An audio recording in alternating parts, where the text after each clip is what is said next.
From the Jennings Communication Building on the campus of Dixie State University, this is Trailblazer Weekly, starring Carrick Segmeller and Drayson Ball. Trailblazer Weekly is live from the CEC TV studios on the campus of Dixie State University. I'm Carrick Segmeller. He's Drayson Ball, and we are ready to rock and roll with the fourth episode of the second season of Trailblazer Weekly. It is game week. We've been waiting all summer and all through this first couple of weeks of the semester, and now it is game week. Football opening the season on Saturday, hosting number 9 CSU Pueblo. Of course, Drayson, can't forget, it's not just football, but we have a ton of home games this weekend. Women's soccer gets their first 2 matches, and the volleyball team hosting an 11-match tournament. The Trailblazers will play 4 matches of their own, but a few other teams in. That volleyball in the Burns, we talked with Coach Felder about it last week. It's always exciting, but a huge weekend for Trailblazer athletics right here on campus. And I'm so excited to get it going. I mean, it's been a long summer waiting for these games and knowing about the transition to Division I and knowing that we're going to have the one final season in the RMAC. It's really good to get things going, and I'm so excited. And here we are, game week, finally. But let's jump right into it. Dixie State football, as we mentioned, opening its 2019 season, hosting number 9 CSU Pueblo. We've been talking about it each week. We're going to keep talking about it. I mean, it's the headline of all headlines. You bring in the number 9 team in the country. You bring in the RMAC preseason favorite and champion from last season. You bring in a team that has only lost a handful of games in the Rocky Mountain Athletic Conference in the last 8 seasons. I mean, you go back and you look at their history just over the last few years, and it's in the RMAC, and it's 9-1, 9-1, 9-1, 9-0, 9-0, 9-0, 8-2. I mean, over the last 8 years, they've probably only lost 3 or 4 games inside the Rocky Mountain Athletic Conference. This football team is phenomenal. We've been talking about it the last couple of weeks. We continue to talk about how do you prepare for Pueblo. And now here we are in game week. So what we're going to do is we're going to set this thing up. We're going to give you some basic information about Pueblo. We're going to talk to you about what to expect, some key matchups. So much to talk about, Jason. Let's get it going. Yeah, I mean, this Pueblo team, what we've established the last couple of weeks, is they're a really good football team. They're really good at what they do, and they've established that in their time in the Rocky Mountain Athletic Conference. They're a good defensive team. They're going to come in. That's what they rely on. They're a good defensive team, especially up front. They've had a couple of pros or players that have gone to the pros the last couple of seasons. We mentioned Brandon Pear, Deion Sizer.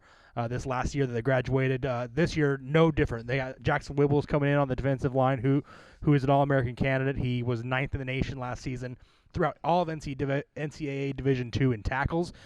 They're very, very good, like I said, defensively.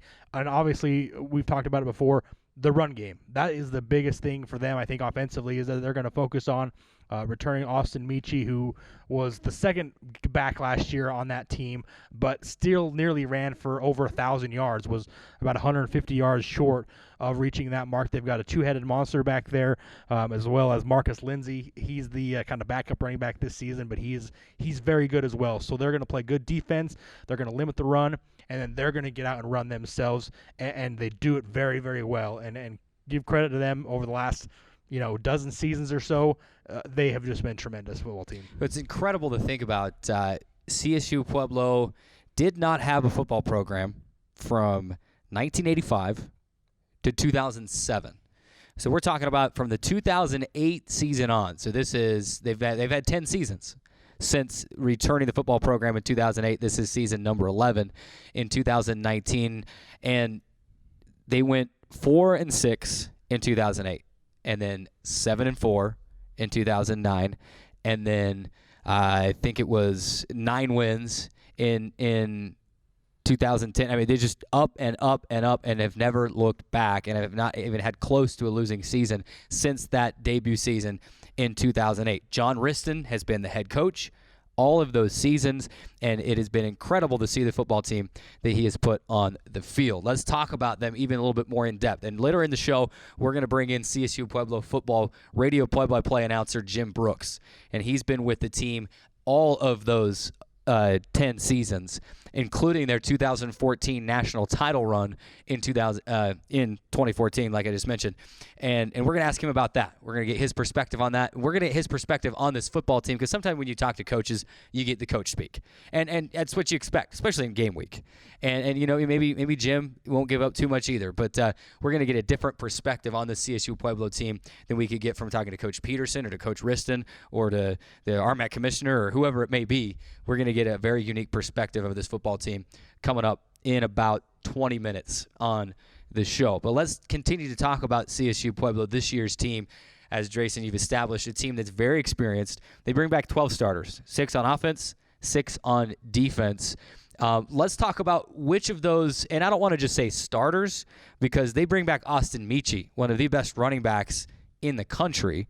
And I don't know if he would technically be listed as a starter because he was behind Marche Denard. He had plenty of a role and plenty of carries in each game, but technically he would not be counted as a returning starter because he didn't start half the games.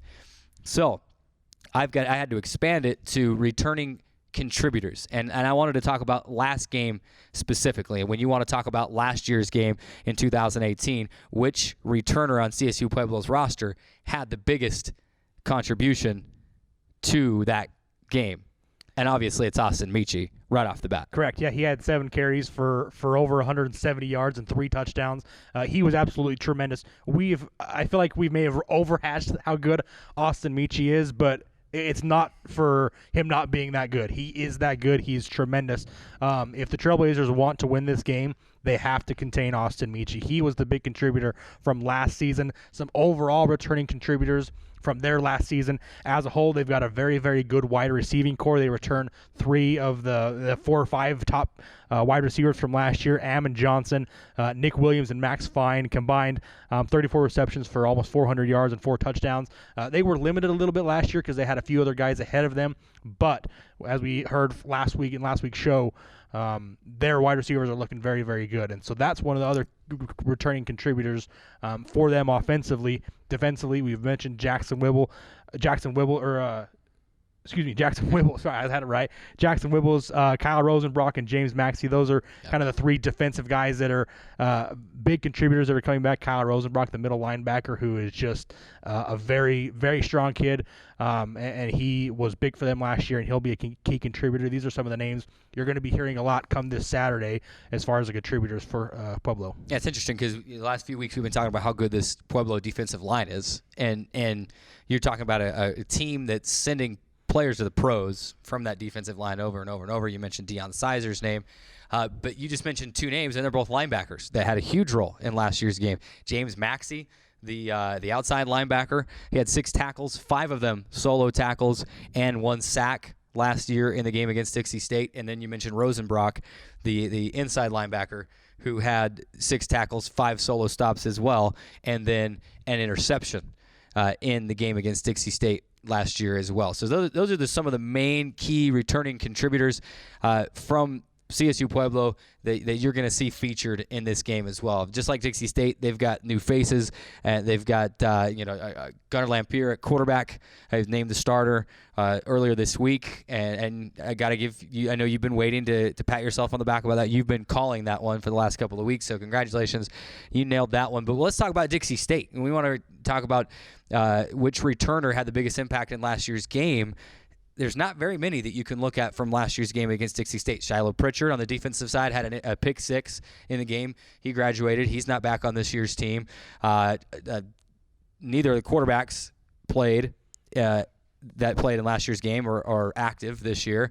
CJ Luongo did not run in the game last year. And so you kind of had to dig deep, and I pulled one name out, and it was the receiver, Xavier Smith. He had 3 catches, 76 yards, and a touchdown. So Xavier had a good game last year, and it's setting up to be, I think, another opportunity for all of these receivers, DeJuan Dantzler, Casey Allison, Jalen Powell, Ricky Johnson, the freshman. These receiving core, along with these quarterbacks, I think they can be set up to have a fantastic game on Saturday. And that's going to be, hopefully, at least we hope, to DSU's advantage, that they don't necessarily have a lot of guys that played in that game last year that the other team really knows a whole lot about. A new quarterback, running back that they didn't see last year, some wide receivers that didn't really play a whole lot or at least didn't contribute that much. Obviously a new coaching staff, a brand new system.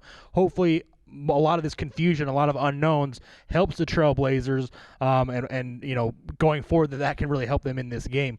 One of the things that I'm looking forward to is some of the key matchups that we'll be seeing. For me, one of the most important key matchups for me is Austin Michi against Alex Lilliard. Alex Lilliard plays middle linebacker. Austin Michi loves to run up the middle. He's going to be doing that for the majority of his carries. Most of them go between the tackles. So if Alex Lilliard, it's going to be really fun to see how many times we call Lilliard's a name alongside Michi. That's going to be one of the big key matchups for me if we're going forward with this one. And I think you've got another key matchup as well. Well, you're going to see Alex kind of step back, and he could have interception in this game as well. He's one of those, if you ask him, he'd like to be called a defensive back, but he plays that bandit position to where he's up, and we can list him as a linebacker as well, and he's in there. So that's a great key matchup because he's going to be in there helping stop the run, and then he'll be sliding back as well, and he'll be able to try to help that secondary as well. But for me, it's in the trenches. And you mentioned Austin Michi's name. He's the feature back on CSU Pueblo's roster. We could mention Dixie State has a very talented group of running backs this year. CJ Luongo, Andrew Canelli Robles. They've got the Natoa brothers that will just knock you over. Just big, strong guys, physical guys that want the contact. So it's in the trenches. Which offensive line can make room for the running back to establish the run? I'm already on record saying Dixie State has got to be able to establish an efficient run game. I'm not saying they have to rush for almost 500 yards on the ground like Pueblo did last year.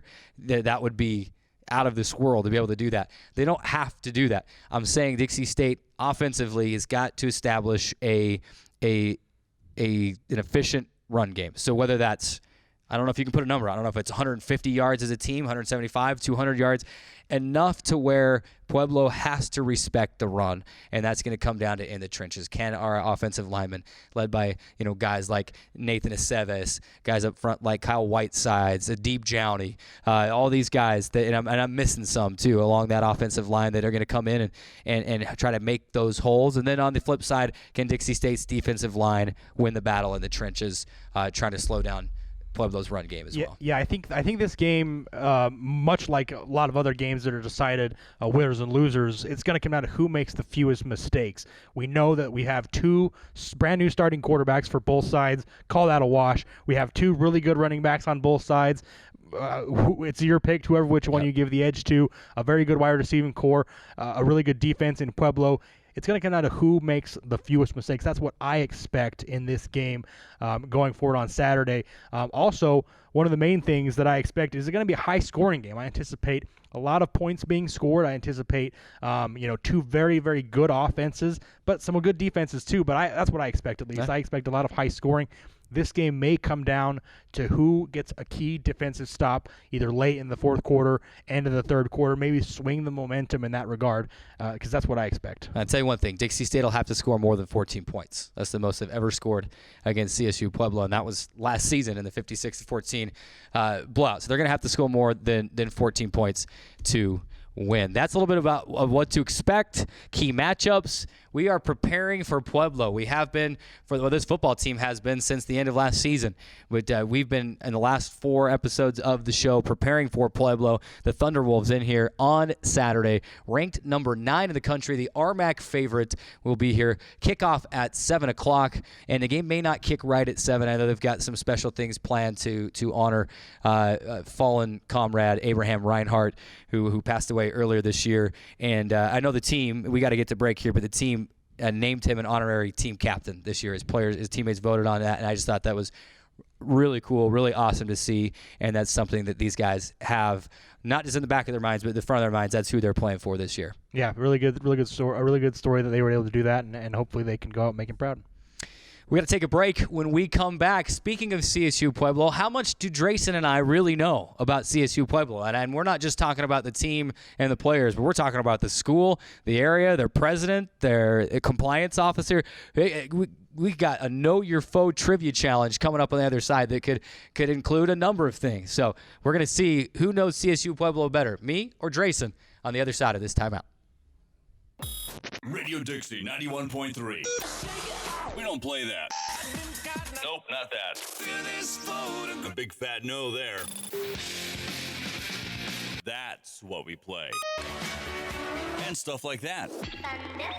On St. George's only alternative, Radio Dixie 91.3. Oh, and from 9 till midnight, we play this. I need a one dance. And this.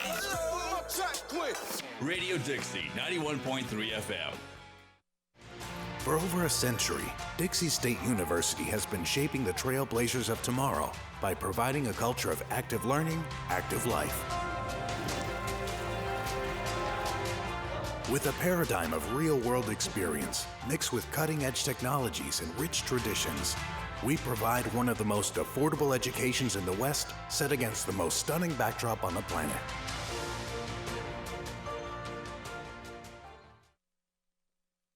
Today's show is brought to you by the Dixie State Campus Store, the official source for DSU Trailblazer clothing, providing students with textbooks, as well as educational, office, and art supplies. Located on the second floor of the Gardner Center, the Dixie State Campus Store, proud sponsor of Trailblazer Weekly.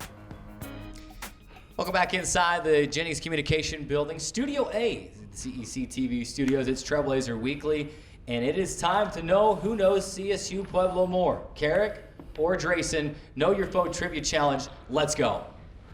With Saturday's big game looming, we have only one question for Carrick and Drayson. How well do you know your foe? How well do you know your foe, Drayson? Well, I guess we're about to find out, aren't we?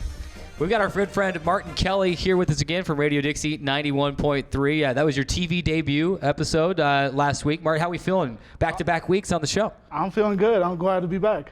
All right, let's rock and roll. We've got Know Your Foe trivia. We've got about 14 minutes up on the clock. I think you've got 10 questions with a couple of bonus questions prepared. Drayson and I have no clue what you're about to ask us. It could be a number of different things from CSU Pueblo. We should note this is an open note test. We cannot use our laptops here to look things up, but we can use the notes that we've taken over the last couple of days. So, open note test. We've got these fancy marker boards that were decorated. Look how nice those look. These fancy marker boards here. When Martin asked the question this time, because last year Drayson kept cheating off my answers. So this year, when Martin asked the question, we will both have a few seconds to deliberate, to write down our answer, and then Martin will ask us in one order or the other to display our answers. That way we can keep a better tally on the score. That's a very serious accusation, Carrick, and I can't remember who won last year, but I mean, I think it was me. All right, let's go, Martin. What do you got? I think it was Carrick first. I think who won last year. But nonetheless, first question is, what is the area code for Pueblo, Colorado? This is actually really funny because on the show before the show started, we were asking each other if we're going to have to name the address of CSU Pueblo, and so it's funny to see that came to fruition. You better write down your answer. I'm done writing already. So 5 you got seconds. to know that when they're coming to these questions, they're going to ask them off-the-wall things. And I probably just showed you. It's like a card game. I just showed you all my hand of cards. You probably just copied my answer. It's all right. It's all right. I think I know this one. All right, Carrick, let's start with you first. All right, so we've got right here. We're going to show you right here. 81001. And I wrote down 82163. All right, we were looking for the phone area code, and it was 719. Oh, the area code. The area code Gotcha. is 719 for Pueblo, Colorado. Did you say zip? I think I did say zip. All right, so we better call that one a wash. Yeah, we'll call that one a Do wash. I get My a bad. bonus? At the end, Google that back in the back. All right, and if 81001 is the correct zip code, I should get a bonus point at the end. Oops. All right, second question. That's all right. Let's go to question 2. All right, second question is, during the 2018 season, did Colorado State Pueblo average under or over 30 minutes of possession time per game? Oh, we're going over/under. I'm pretty sure I know the answer to this one. So under or over 30 minutes of Under or possession over time 30 per minutes. game. Okay. I gotta try to hide my writing here so you don't see. I keep writing with the wrong color. I've got black and red on my marker, and the red just wasn't showing up as well. So. Okay. I'm locked in with my answer. All right, Carrick. Okay, I'm locked in. All right, first, Drayson, let's see what you got. All right, I'm pretty sure they go over. It's close. I know that it's close. It's like 30 minutes to like 29 and a half, something like that. Just barely. So Carrot? So I've got greater than. We are on a school campus, so the greater than symbol, greater than 30 minutes of possession per game. It was over. They were 30 minutes and 1 second. Wow. Wow, that was really close. We ready for the third question? So that's a wash. So we're still 0-0 then. Yep. All right. What are we looking at? 0-0 still, Martin? We're 1-1. I mean, 1-1. Oh, we each got a point. We each get a point. time. Last year we did whoever gets the most points. So. All Okay. right. Third question. What is the position on the Colorado State Pueblo wearing number 29? Who is the player who wears the number? His position or just his name? The position and the name. The position and the name of whoever wears number 29. Man, that's asking a lot here. That is going 29. You see, that could be a running back, but you could also see a defensive back in that number as well. So let me just take a quick look at my notes and see if I've got anything here. Do you have a full roster over there? You're writing. I don't already. have a full roster, but I'm kind of, this is an educated guess, so I remember this name on the roster, and I feel like I remember seeing him in the 20s. So this is just a total guess for me, but this is what I'm going with. So Okay. I'm locked in. Are we guys ready? All right. First, we're going to start with Carrot. I hope I don't lose this round and go down. I can't remember. 29. 28 is Austin Michi, so I wrote Bugs Bunny.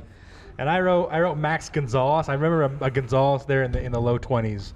Both are wrong. The name of the player was Mitchell Carter, and he's a kicker. Mitchell Carter. He wears 29? The Yes, he great does. Mitchell Carter. Oh, my goodness. He was on my notes.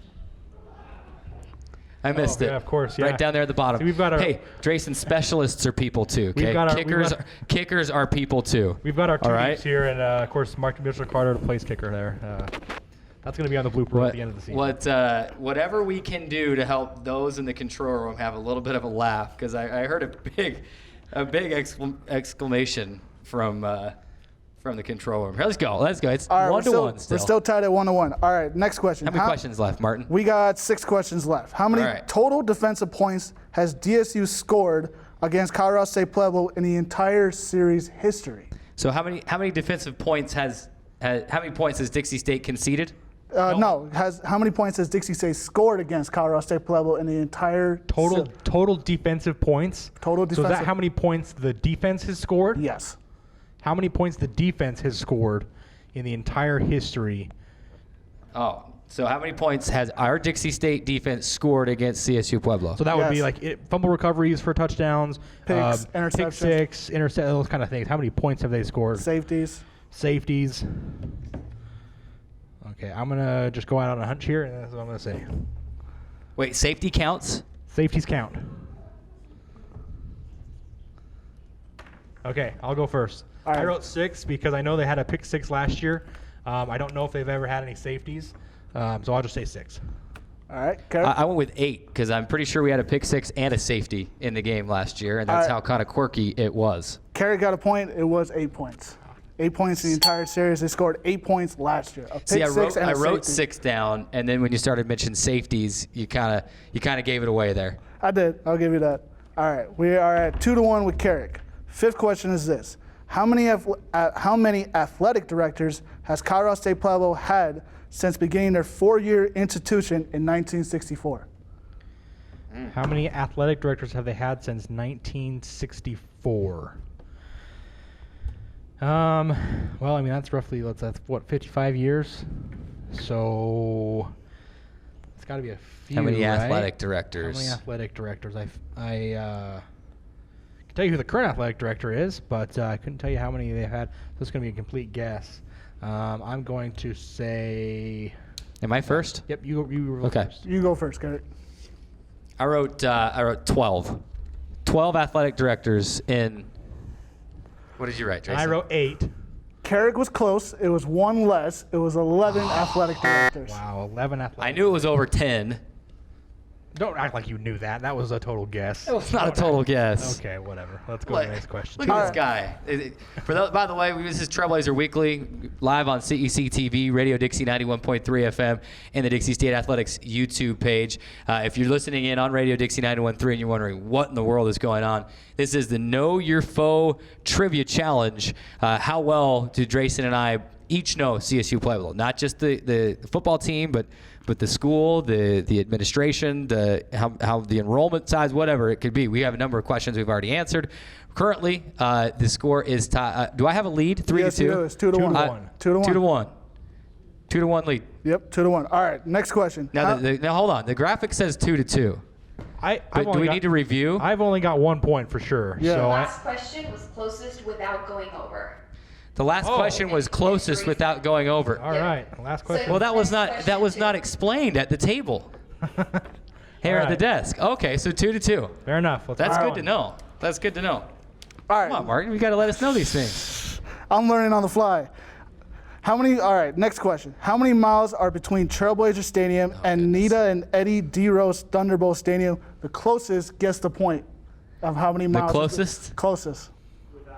Without going over. This is without going over. So same rules apply as last question. So how long from here to CSU Pueblo Let's see. football stadium? The main question is, if you're calculating this, the question is it further away from St. George than Denver or closer than Denver? Well, I know it's 100 miles south of Denver, and we're in the south of Utah. So, I mean, maybe it's closer, but I don't know. I don't want to give you any hints. So I'm gonna say.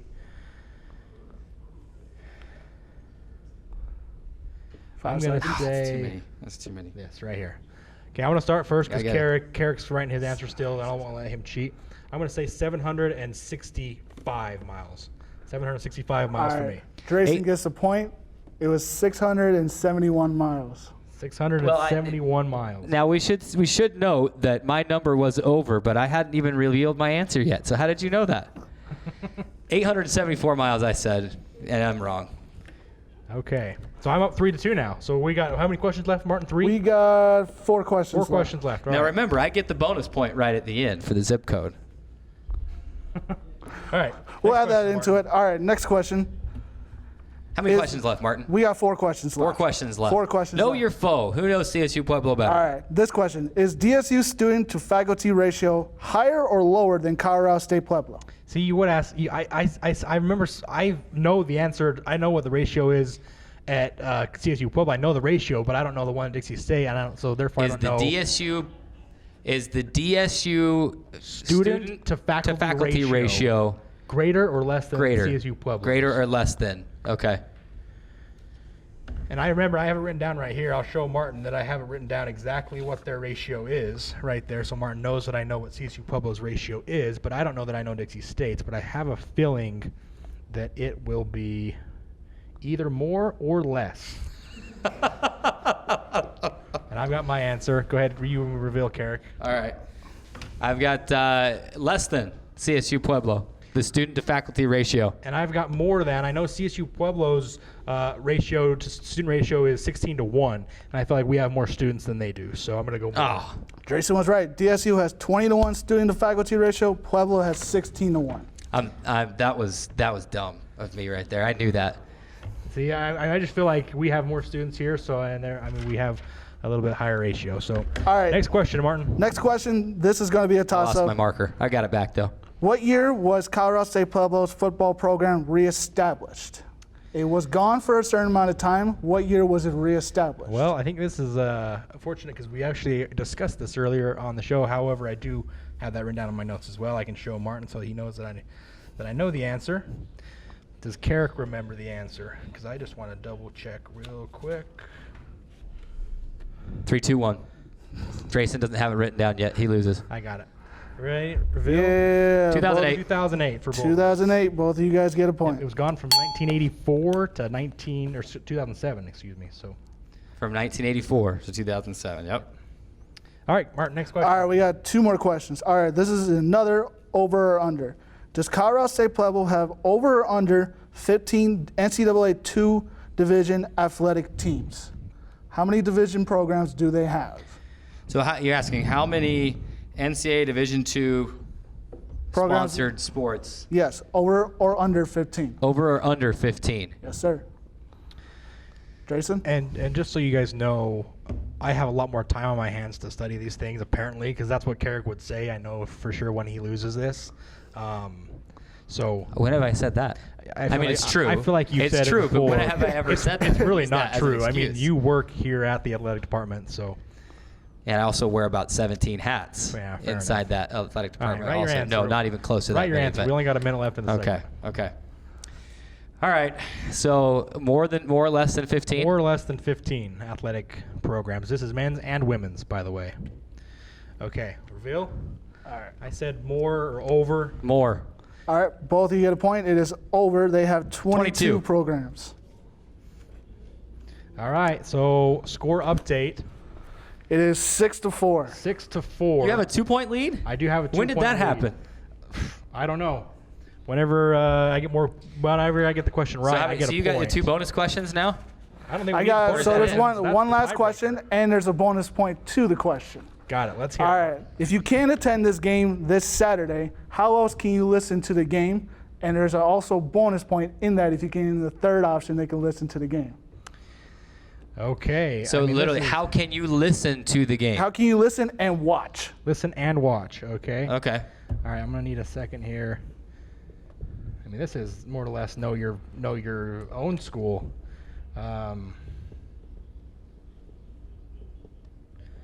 Okay, so I know I got my first answer, and Carrick I know is gonna know this one as well. So I just gotta make sure I get the 2 or 3 that I know, so he won't get the bonus points.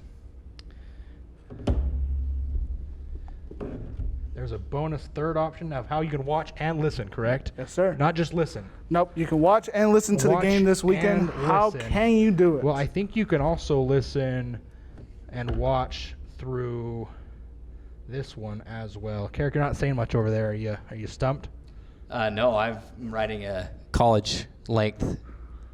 You don't have Paper to. over You don't here. have to write the URL. The www. You don't have to write the entire URL.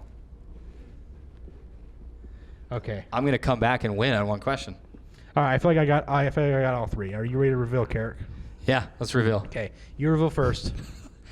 All right, so we got a lot going on here on this board. All right, portal.stretchinternet.com/Dixie State, CEC TV, channel 22 or 108, depends on whether you want standard definition or high definition. ESPN 97.7 FM here locally in St. George. Also Radio Dixie 91.3 FM.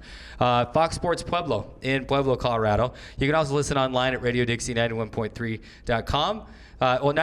RadioDixie913.com and SportsRadio977.com. So I think the question said which one you can watch and listen. So you I want thought it was how you you can watch or listen. Watch and listen, not watch. Where can or you listen. watch and listen? Watch. Keyword watch. So you can't watch a radio station. You can. It was watch or listen. It was watch and listen. I believe it was watch and That's listen. a- I put the DSU Stretch Internet Portal. I put the Dixie State Athletics YouTube page, and I put the CSU Pueblo's Stretch Internet Portal. Well, you can Carrick, watch you and pulled off listen. a comeback. I don't know how you did it, but you pulled off a comeback. So what's the right answer? Well, he's wrong because you can't watch on YouTube this weekend. Is that right? Okay. So it was So Carrick was right. It was on it was on the CEC channel 22 and 108 Stretch Portal, ESPN radio station, and the extra point was Radio Dixie But 91. now I was confused because I thought you said watch and. He said listen. or. I was supposed to say watch or listen. My apologies. See, I screwed up. think that chalked that up to the. So I get phrasing 2 of the points. question. We'll chalk So it up as a It was tie. Dixie State Stretch Internet and CSU Pueblo Stretch Internet. You can throw that in there. Yep. Well, I got 2 points, and how many did you get? You got 3, Well, you didn't get the complete answer correct. but I thought you could get multiple points. It was an extra point, but it was Radio Dixie point. So what's the final score? Do we have a final score? What's the final score? Let's see. What does that say? Does that say 9-8 for Carrick? We'll say 9-8 to Carrick. I think we need to go to the judges' rule. on Don't that call it because- comeback, ladies and gentlemen. Well, either way, we are out of time. We'll have the judges deliberate and during the break, and we'll let you know after this next segment. Martin, thank you so much for joining us. Fun segments. We'll play this game from time to time throughout the year. The Know Your Foe Trivia Challenge. Coming up next, we continue to preview CSU Pueblo. We've got CSU Pueblo football radio announcer Jim Brooks on the show. He'll preview CSU Pueblo. He'll also tell us what it's like to call a game during a national championship opportunity. That coming up on the other side of this break on Trailblazer Weekly.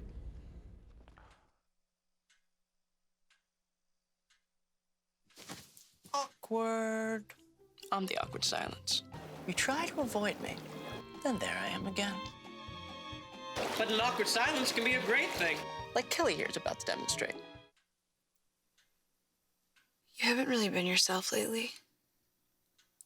Are you okay? Find out how you can help a friend with their mental health at seizetheawkward.org.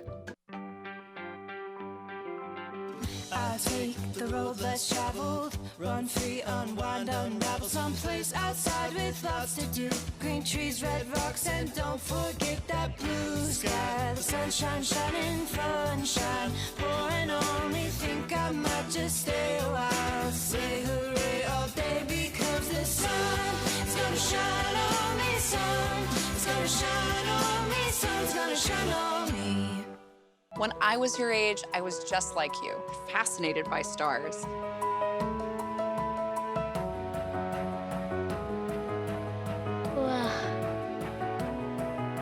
But now I get to search for life in the universe. And who knows, maybe life is looking for us too. So we're like aliens to them? Yeah. Does anyone want to be a scientist now? I do. Awesome. We need more girls in STEM. Maybe we can find aliens. Action.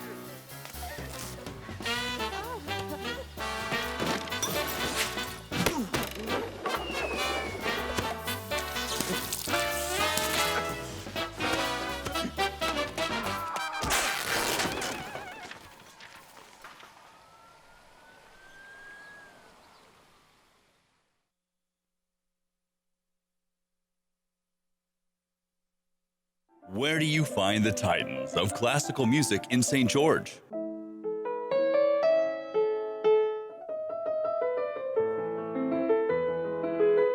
Classical music on Radio St. George, 100.3 FM. Where do you find the legends of jazz?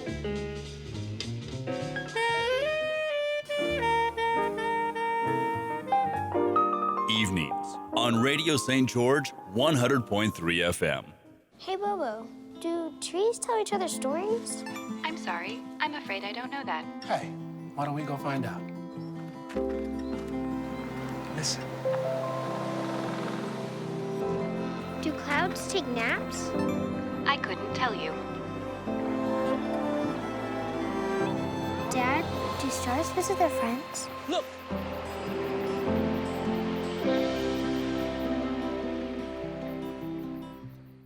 Today's show is brought to you by Rock Canyon Bank, serving Utah businesses and agriculture for over 25 years, with locations in Pleasant Grove, Orem, Provo, Spanish Fork, Fillmore, and at 94 East Tabernacle, right here in St. George. Rock Canyon Bank, back to banking. Member FDIC, Equal Housing Lender. Welcome back inside Trailblazer Weekly on this fine Wednesday afternoon. We are live on Radio Dixie 91.3 FM, the CEC TV, cable channel 108, the high-definition stream, as well as the Dixie State Athletics YouTube stream. Carrick Segmiller, Drayson Ball, and joined now by CSU Pueblo football radio play-by-play announcer Jim Brooks on the show. Jim, thanks so much for joining us today. Thanks for having me. We're excited. That's a mouthful you have to remember there on your cue there. Yeah, that is a lot to read there. But we're excited to have you on the show today and get a little bit different perspective. You know how it is when you interview coach, especially game week. You're going to get a lot of coach speak. So we're excited to get to know you. Obviously, you're making the trip out and get to hear your perspective on this football game. And first things first, when are you heading out? Are you having to planes, trains, and automobiles? Are you just driving all the way out? How's that working for you? I'm actually have a high school television broadcast on Friday night. It's a game called the Pigskin Classic here in Pueblo, between Pueblo West and Pueblo County. So I'll do that. Then Saturday we're flying out about 11 o'clock. So flying into Cedar City, then driving on down. So you do get a little bit of the planes, trains, and automobiles, but that's a full weekend. Yeah, for a you. little bit. Yeah, full weekend of football for you. I couldn't think of any better way to spend the weekend there. But let's talk about you just a little bit, Jim, before we jump in and get the listeners and the viewers get to know you a little bit. Again, if you're just joining us, this is Jim Brooks, the CSU Pueblo Radio play-by-play announcer. You're coming up on 30+ years of broadcasting, and this is old hat for you. You've got a lot of experience under your belt. You've been with CSU Pueblo for 10 years this go around, but back in the day, in your junior college days, you did some basketball as well. What's it like over there at CSU Pueblo? I know you're kind of from that area too, so what's it like calling games for the hometown? Well, it's my alma mater. I went to college at then USC. We were called University of Southern Colorado. We had a name change to Colorado State University Pueblo, but I graduated in '84. Played golf 4 years, and kind of goofed around the mass comm department. Did some stuff on the side there, and then I've worked here in Pueblo off and on in different forms of media since then, even through college. So, done the television broadcast now. This will be my 23rd year, I think, doing high school football on our local community access. We do a high school game of the week. Of 10 years this go around with the Thunderwolves, and about 5 years in the late 80s. So I've been around it quite a while. I'm excited. It's fun. Once we got football back, we knew it was going to be fun up on the hill again, as we call it here in Pueblo, at CSU Pueblo. And the team's been fantastic. Only had, even the first year, they won 4 games, it's kind of unheard of for a new program. Second year, won I think 7. Then I came on board, and we haven't missed out on a conference title since I've been doing it. Well, there you go. They found the lucky. It's kind of fun. You found the lucky Jim there in Jim Brooks. Yeah, so you caught a lot of wins for that program. Probably hard to pick one season over the other, but there is that one season, the 2014 season. What's it like being part of a national championship team, and what was it like calling that national title game? It was exciting. It was the most dominating 13-0 rout, if you want to call it, in history. It was just a thoroughly dominating performance by the Thunderwolves defense on that day, and that team was built on defense. And I think that's what the Thunderwolves program has been built on through the years: is defense first, and then run the football and wear people down, and then get to that. But yeah, it was quite a ride that year. I'm not sure that was even the Thunderwolves' best team in history. It sounds kind of stupid to say that when that team won the national title in 2014, but I think the year before, when they got to the quarterfinals, it was a great team. They've had some fantastic teams through the years, and it's just been a pleasure doing them. And every year is a little different. You always just think they're going to it's going to be magical. They're going to be great year in and year out, but a lot of good things have to happen for you to win that title. And that's what happened in 2014. Things just fell their way. They got to play all their playoff games at home, with the exception of course, the national championship game. But it just fell into place that year. We had some tremendous games that year in 2014. Coach, Jim Brooks, play-by-play radio announcer for Colorado State University Pueblo, here joining us live on Trailblazer Weekly. Jim, obviously you mentioned it's been a fun ride for you for this time you've been with the team. Just one losing season since they reestablished the football program back in 2008. What, in your opinion, what's the key to the continued success for this team? I mean, head coach John Riston obviously has done a phenomenal job over there. What have you seen over the 10 years or so that you've been over there with the team? What's their key to success? Well, it starts right there at the top with Coach John Riston. He started the program back up, built it from scratch. He is a former Thunderwolf, although he was an Indian in his day. John and I have grown up together since high school, so he's a product of then USC, graduated in '84 as well. But he's had a lot of different stints along the way. He's had major college experience, was under Gary Barnett's system at CU when they had some of their great years. I was just watching the CU-Texas game the other night when they beat him for the Big 12 title, as a matter of fact. But, he's had experience there. He was at Northwestern with Coach Barnett. He's been at UCLA. So he's had a wealth of experience. He knows how to recruit. He knows how to treat guys right. And the thing that he's built the program on is defense. And their defense, year in, year out, it's almost comical. My partner and I, Joe Serby, we always talk about it. Every year there'd be 3 or 4 hotshot teams in the RMAC that have these great offensives with video game numbers, and Thunderwolves until they meet the Thunderwolves, and then the Thunderwolves shut them down. It's very tough to make a living playing offense against the Pack, and that's where they've built it on. The thing that's exciting this year is the Thunderwolves actually they give you kind of a hint of having some some spread you out speed on the edges with their offense, but it remains to be seen about that. They have kind of a change in philosophy offensively. The last couple of years, they've gone more to the spread like everybody else is. It used to be the Thunderwolves their first, few years under John Riston was just, running the I formation and just wear you out, run the ball, double tight end set. It was all power, play action pass, hit you over the top. Now they're not afraid to spread you out, and they have the weapons, and the key is they have quarterbacks this year, 2 quarterbacks that we haven't seen really with CSU Pueblo that are able to run the option, run the football, get out on the edge, plus they can also sling it.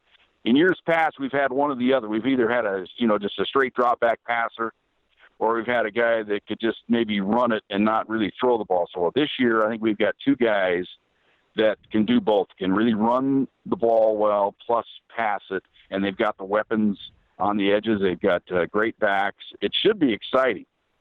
Yeah, you mentioned the great backs. I mean, obviously Austin Michie comes in as probably one of the best running backs in the conference, if not in the nation, backed up by Marcus Lindsey, another tremendous guy. Let's go back to your defense a little bit. You mentioned, this team is based off of defense. Obviously it's got to have been fun for you last handful of years. You've put a bunch of guys into the pros, at least a handful of guys into the pros the last couple of years on that defensive end. Most recently, Deion Sizer last season. Graduated for you, now playing for the Broncos. What's it been like for you to kind of get to know those guys that have you sent into the pros, and kind of just talk a little bit about why defense is so important to the head coach over there? Well, the guys that are in the pros that are still getting paid for a living were on the line. You're talking about guys, Pennell with the Patriots now, and has been with the Jets, been with the Packers. Fox with the Rams, playing on the defensive line. Of course, Sizer, defensive line. He was an undrafted guy. He was kind of a training camp invitee. He surprised them enough there to get an invite to the regular mini camp. Surprised them there. They actually cut him, but then brought him back, and now he's made the practice squad. So that's how much they think of him. So he's a great one along the defensive front. They've got a guy this year that John Riston thinks might be better than all of them, and Trey Botts. He'll be a guy to watch. He'll be number 92 for the Thunderbolts, and he's right there in the middle of their line. But I think it starts up front for the Pack. They like to push you around. They don't want to have to blitz a lot. They want their defensive line to control you, and then it frees up their linebackers just to nail you. And they've always had great cornerbacks. And one of their greatest cornerbacks was also in the pros for a little bit, C.J. Roberts, but he's not playing now. But they just build from the inside out. They want to have a great defensive line, get a push, handle you up there, and then it frees everything else up. And it's just been remarkable, the defense they've played through the years. We're chatting with CSU football play-by-play announcer Jim Brooks here on Trailblazer Weekly, and Jim, you've given pretty good analysis of it already, just in answering some of our other questions. But what were your first impressions when the Thunderwolves got into camp this year, and then running throughout practice, and now ready for game week? Well, the first thing that strikes you is the 2 quarterbacks are able to just get out. They have a different gear compared to the quarterbacks we've had in the past. Now, A.J. Thompson, he can run it a little bit, but he wasn't passing the ball wasn't really his strength. But these 2 guys they've got this year. Gunnar Lamphere has actually won the job. Everybody thought the job would go to Jordan Kitna, who, of course, is he's got the bloodlines of Kitna. His father played for the Cowboys and is a coach now. But Jordan got beat out. He's only a sophomore, but it's almost like quarterback 1A and 1B. Lamphere's going to get the start. But I'm sure you'll see a little bit of Kitna. Kitna can throw the ball from a variety of angles. I mean, he's great throwing the ball on the run. One thing Lamphere's improved on, he's always been a great runner, but he can pass the football. He looks great right now in the pocket. And the thing that strikes you right now for the Thunderwolves, that when you look at their camp, is the size of their wide receiving core. Now, last year, they had little scat backs running the outs, and there's just little guys running up and down the field as far as the wide receivers. This year they have some great size. Nick Williams, great speedster. He's out of Cherry Creek High School in Colorado Springs. Or in Denver, rather. He's a sophomore. Amon Johnson, a sophomore, also out of Cherry Creek. But they brought in a couple of guys. Deontay Sykes has been battling a little bit of a hand injury in camp. He's a transfer that they've brought in. He is dynamite looking to be wearing number 5, so you'll be watching for him. But a guy that's really been impressing in camp is Jamon O'Neal. He wears number 85. And they've got a wealth of wide receivers that are big but fast as well. So it's going to be tough, I would think, for corners and the safeties in this conference to handle them. Just in thinking in years past, they're just not those little guys running around. But plus it starts with the Thunderbolts like it always does. They got to run the football, and they've got a wealth of backs. And, of course, you mentioned Michi. He's kind of the he's got a little guy in height only, but he's like a bowling ball. And then Marcus Lindsay. Now, Marcus Lindsay, of course, is going to be familiar to your listeners and viewers. Philip Lindsay is his older brother that plays for the Broncos, kind of the undrafted free agent. And he's just a younger version of Philip. He's a little bit beefier, I would think, maybe built a little bit more low to the ground, but he does have that great speed. And they've got another back they brought in this year, another transfer, DJ Pennick. It looks incredible. So it's just not the one bell cow approach. They're going to come at you with a variety of guys running the football, and they're 2 quarterbacks. I'm just excited about it. I'm excited to see how they are. Now, the problem with the Thunderbolts this year, their schedule is murderous in the first month of the season. Of course, got to go down to you guys. That's a tough place to play. Got to go to Chadron. That's what they call the red letter game. That's the big rivalry game that John Risson established when he started the program back up.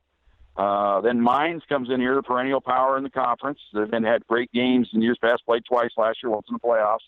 And then Texas A&M Commerce comes in. So the first 4 games for the Thunderbolts are going to be telling. I think they're built for success. There remains to be seen, though. You have one little hiccup in this first month, you could be staring at a loss or 2. So it's a big challenge for them. Jim, just wanted to ask you about this, Dixie State CSU Pueblo series, specifically. It's only 3 games old, so it's not very old. Only 3 matchups to go off of. Of course, CSU Pueblo has won all 3 of those football games. Some might look at it and say, that this series hasn't been very competitive. There's lots of different ways to measure what is competitive. I'm a BYU guy. I'm going to be honest, and the question about that rivalry, BYU and Utah, is Utah's won the last 9 games, so no more moral victories for us BYU fans. But Dixie State, CSU Pueblo, we don't really want to do moral victories. But in my view, I've was on the road in 2016, and a fumble right before halftime goes the other way for a touchdown. That ends up just an 11-point game. 2017 here in St. George, it's a 17-10 game late in the third quarter, and then the wheels kind of fell off for Dixie State in the fourth. And then last year, just all sorts of things went wrong, and a very dominant CSU Pueblo team won that football game. But in terms of looking at this young 3-game series, what have you seen in these 3 games? And, have you seen it as, competitive football games off and on? Well, I can tell you this, John Risson's scared to death of this game. The series in general, the trips down there have been the trip down there, I should say. I mean, going into that game, they knew they were going to be in for a dogfight. You just look at Dixie's ball club; they've got athletes everywhere. This year, the thing that you have to worry about, it's a new ball club. You got a new coach. You got all these. It looks like Snow Junior College extended. Guys from Snow on the squad coming in. So we'll see what they bring to the table. You're bringing in 2 grad transfers or just plain transfer quarterbacks that have had big-time experience. You just don't know what you're going to see. You don't have anything to go off of when you go up against them. And it does look like, just looking down the roster, looked like there was quite a bit of cleaning house, I guess you'd say. Maybe a lot of, I don't know if they call it deadwood, but there were guys that weren't going to buy into the new philosophy, it looks like. You got a lot of freshmen, it looks like, down that roster. But the thing is, with you guys jumping the D1, you're going to get a certain type of kid that's going to come in there that has thoughts of glory. So I know the Thunderwolves are taking this game very seriously, and they know it's going to be a struggle. They know they cannot afford to just come in and, just roll the footballs out there and hope things take care of themselves. And I would imagine it'll be a late third, fourth quarter ball game. That's the way it's always been, with the exception of the game last year. Like you said, things just kind of got away from last year. But the first 2 ball games against Dixie have been very good competitive football games, and I would expect the same on Saturday night. That's what we're hoping for, Jim. We're hoping for a really good game as well. Wanted to get your thoughts. One real quickly, running short on time here, about 30 seconds. You mentioned Dixie State's going Division I. Have you noticed that any sort of extra incentive for CSU Pueblo in the fact that they can go in and beat a team that is going to Division I? Just in 30 seconds while we have you here. I don't think they think of that at all. I think they know, just from playing you guys the last 3 years, they know what they're going to be up against. They know they're going to be experienced people at the places you want experience at the skill positions, and they know they have to really take care of business. They need to run the football. Don't turn the ball over. Let things take care of themselves. Play pack football, and I think they'll be all right. But they know they're up against it.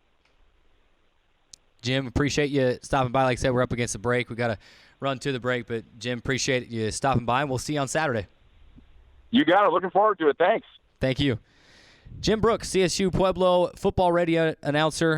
iHeartMedia is how you can follow them, as well as Fox Sports Pueblo. Appreciate Jim stopping by. Great perspective on the football game. Had a ton of good stuff to say. It's real fun to just kind of see what his thoughts are on the team, and hopefully we're going to see a really good game this Saturday. We do got to take one final break. We're going to take a quick break, hopefully make that just about a 1 minute long break, and then come back and give our final thoughts on this week's episode of Trailblazer Weekly.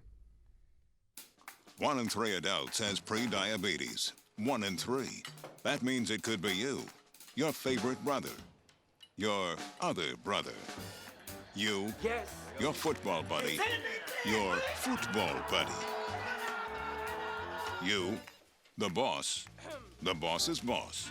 If 1 in 3 adults has pre-diabetes, that means it could be you, your barber, your barber's barber. Nice work. Thanks. You, your plumber, Breathe right into your foot. your plumber's masseuse. Yes. You, your dog walker, On your left. your cat jogger. Or you, your co-pilot, your co-pilot's co-pilot. While 1 in 3 adults has prediabetes, with early diagnosis, prediabetes can be reversed. Take the risk test at doihaveprediabetes.org to know where you stand. Today's show is brought to you by Honolulu Grill, bringing you a variety of Hawaiian and other Polynesian foods. Honolulu Grill's unique tropical taste will leave your mouth watering for more. Located at 706 700 South in St. George. Honolulu Grill. Come feast with us. Welcome back inside Trailblazer Weekly. We are live here on CEC TV, as well as the Dixie State Athletics YouTube page and Radio Dixie 91.3 FM. Drayson Ball alongside Carrick Segma. Thanks so much for joining us, however you may be joining us today. Wanted to give just a quick shout out to our great sponsors, Rock Canyon Bank, the Dixie State Campus Store, Honolulu Grill. We actually, in fact, had Honolulu Grill for lunch earlier today. We got a big couple of plates for everyone here at the CEC TV crew. Just delicious food. Honolulu Grill. We had some Kahlua pork and some rice. Absolutely tremendous. Thanks so much to our sponsors. We got just a few minutes left. I want to give you a few of our thoughts. Obviously, we're extremely excited for this Saturday. We've been talking about the CSU Pueblo Dixie State for a month now, the better part of a month, at least on this show. And Carrick, you and I, Carrick, have been talking about this game for more than that for just a month. So I'm excited to we got kind of a segment here. We want to kind of give some bold predictions, and we're going to call it our go big or go home segment. We're not going to do any final scores like that. We don't want to get into that kind of business, but we've got to have a few bold predictions. Seeing as how I'm employed by Dixie State University, and they give me my paychecks there. I'm not going to make any game predictions, no score predictions, nothing like that. But we can break it down and look at different categories inside the game. So let's go big or go home. Let's do just that. So my big prediction for this week, and I feel like the Trailblazers are going to win the turnover battle. Now, the history of this rivalry, of this 3-game series, however brief it may be, doesn't necessarily support me in this. Last season we did. The Trailblazers, I speaking for them, did win the turnover battle. They took the ball away 5 times and only gave it back 4 times. But overall, in the series history, just the 3 games, it's even, 8 apiece. So they've forced 8 turnovers, and they've also recovered 8 turnovers as well. But I feel like that's going to be the key for the Dixie State football team this week is if they can win the turnover battle and give themselves extra possessions. That's what's going to be the key to me. I mentioned I feel like it's going to be a high-scoring game, not a whole lot of defense. I think it's going to come down to a key defensive stop late in the game, and if you can get that stop and make it as a turnover, that's going to be my big prediction. Trailblazers will win the turnover battle. Carrick, what say you? I thought you were going to stop after win. That's a very good one.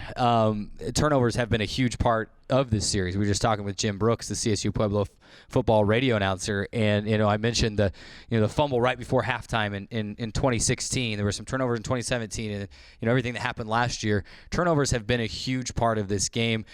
For me, another huge part, and we've talked about it for the last 4 weeks now on this show. Jim Brooks talked about it.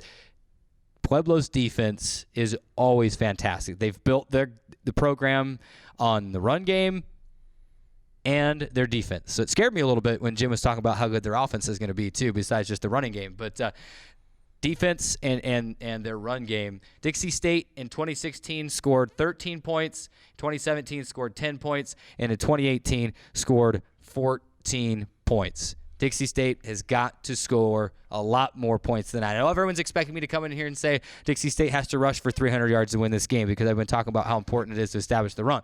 It is important for the Trailblazers to establish the run, but here I'm going big or I'm going home. Dixie State scores more than 30 points in this game offensively. They have to in order to win the game, but that's what I'm saying. Go big or go home. Dixie State will score more than 30 points in this football game. Definitely have to score more than 30 points if you're going to want to beat this good football team. But let's stop talking about it. Let's play it. Let's play it. Finally here on Saturday. 20 seconds left on the show, just long enough to tell you that the season opener is on Saturday at 7 p.m. We'll have pregame for you right here on these very channels at 6:40. We'll break it down, give you some keys to the game, and get you all set for the kickoff. Be sure to check out volleyball and soccer on campus this weekend as well. 4 episodes of Trailblazer Weekly have come and gone. We'll see you next week. Go Trailblazers.